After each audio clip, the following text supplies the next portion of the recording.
do unplanned videos, but this is one I felt like I should drop. And it's not like I'm going to be talking about anything concrete and anything official and news articles and all that. I'm honestly just going to have a discussion with you. The state of gaming right now is sad, and it will continue to be this way for the foreseeable future, and that really sucks. I guess I'm making this video to say that really sucks. I've gone on for months now and many videos and different ways to try to articulate the idea that the regular person like me and you, we're not at next gen, and next gen won't happen to us. I am, though, going to refer these two videos. This one by Young, yeah, a really dope reviewer, discussion, YouTuber type of guy. He does do really good content, but Sony's PlayStation 5s will be a struggle to find even in 2022.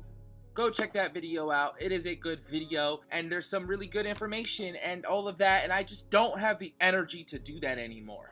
Because like I said, I had made videos calling out this trash, sad gaming industry right now for a long time. The other video I have for you is a Spawnwave video. These are all from a month ago. The PS5 shortage gets worse. Definitely check this video out as well, as Spawnwave has been one of the few people who have been really keeping up with the nitty-gritty Sony side of how trash the gaming industry is. And since that month, other videos have dropped, so definitely go check that out. If you want some more information of the technical manner, like I said, I'm not going to do that in this video because I have to think of a new way to try to approach gaming, as this has never happened before in my gaming career history or whatever, that I wasn't able to get next gen. And it's at least very refreshing that Spawnwave is at least keeping up and letting the average person know that he's at least there and at least applying some pressure, calling out the bullshit. So shout out to Spawnwave and shout out to Young Yeah as well.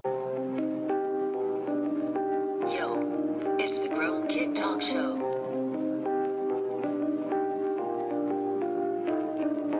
Yo, it's the Grown Kid Talk Show. Yo, Grown Kid Talk Show. Yo, it's the Grown Kid Talk Show. So in the first part of this video, I want to talk about why.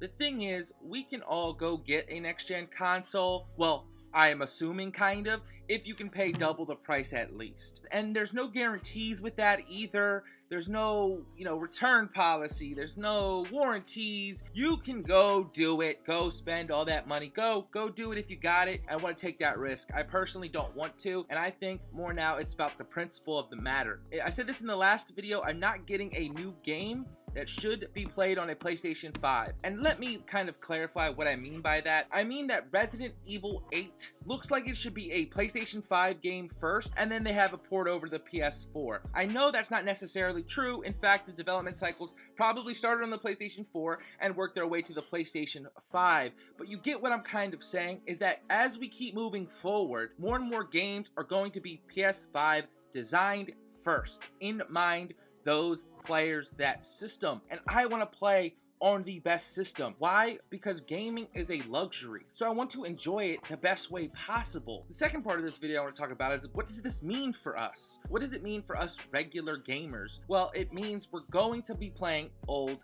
games. And now there is nothing wrong with playing old games or playing a newer game and waiting for it to go on discount. There's nothing wrong with that. That's not what I'm trying to say. But what I am saying, as someone like me who wants to play the AAA titles, who wants that experience, I've already kind of played most of those AAA titles. And that's not to brag, that's what I'm interested in, those big games. Whether they're really good or end up being really bad, I want to play those. So it means I've turned to other titles, like indies. I've turned to PlayStation now, even though I really don't want to support PlayStation in the slightest, what they're knowingly doing to their fans. Let me remind you, in that Final Fantasy VII Remake Intergrade DLC, Yuffie, whatever, I talked about it there, that could have been a PlayStation 4 DLC, but they made it exclusive for some reason. I don't get it. I don't know why. And Square Enix drops the bombshell of Stranger in Paradise, and that game has the PS4 logo on it. And I'm sitting here like, what the fuck? Why would you make Episode Yuffie then a PlayStation 4 game DLC, a PS5 exclusive? And Square Enix and Sony are obviously clearly tied, and that's just one example. I have a hard time supporting, but we don't have a choice choice as gamers.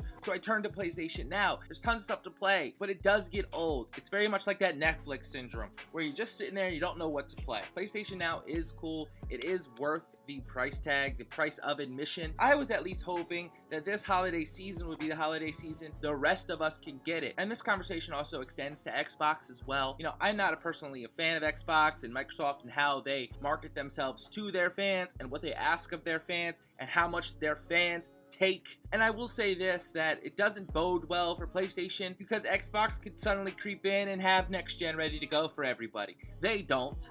But if they did, Sony would take a hit there, just like Xbox took a huge hit last gen when everybody switched to PlayStation because they wanted to play games. So I caught myself, I noticed I was getting more ranty and then off topic and zoning out. I'm gonna end with this. The state of gaming is terrible right now.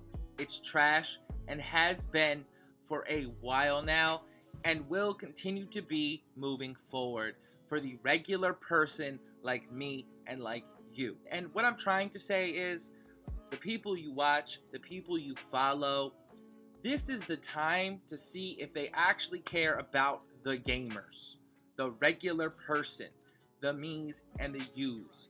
Are they using their platform to talk out and speak out against such obvious elitism in the gaming industry, or are they just going with the motions? That's for you to decide. I just wanted to get this video out because I felt like I needed to. I'm the grown kid.